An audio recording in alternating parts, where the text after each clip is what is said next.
So Matt Dunning, Widnes Vikings on Sunday, the final game of the season. Is a message to the players and everyone. Let's finish the season on a high. Yeah, absolutely. Yeah, it's been a long season. It's been the players started back in November in pre-season training, and still going now. So it's been a long slog. It's been tough at times, but the message this week that we spoke about is leaving that shirt in a better state than they found it at the beginning of the season. An interesting caveat after John Keir returning, a guy who spent a lot of years under. It'd be nice to lock arms with your former boss. Yeah, it will. It'll be good to see him. But that's there'll be a handshake and a how are you and how's the family. But then it's down to business, and we've got a game of rugby that we're intent on winning. And there's still a lot to play for on the field. There's no playoff position up for grabs, but there's still position in the table and pride as well, which is quite important.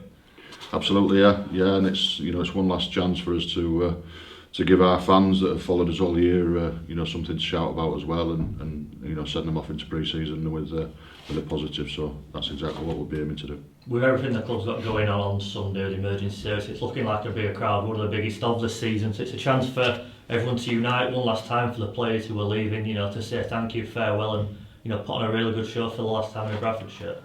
Yeah, absolutely, yeah. And there's some players leaving. There's no secret in that, and yeah, if they get to take the field in the last game at Odsal, then great. It'll be a really good way to go out. Hopefully, getting the 2 points against what's a quality Widnes team. There are a few lads who picked up injuries on Sunday. Chester Butler, Sammy Kabula, Miles Lawford. Have you got any news on how the trio are? Yeah, we've had checks done on Miles, so he went off to hospital straight away. It's come back without showing a break in that shoulder, but due to the amount of swelling, we're not sure if that's the reason why it's not picked it up. So we're still not 100%. We're going to get him a scan over the next couple of days, hopefully, and just find out exactly what's going on in that shoulder. Sammy's struggling as well. Sammy's a bad one, and he's already been scanned, so we're just awaiting the results of that. Chester Butler's not overly bad, but I don't think he'll make the weekend as we stand right now. There's more checks to do, tonight and leading into the weekend. So we haven't ruled him out 100%, but he's very, very doubtful, as is George Flanagan.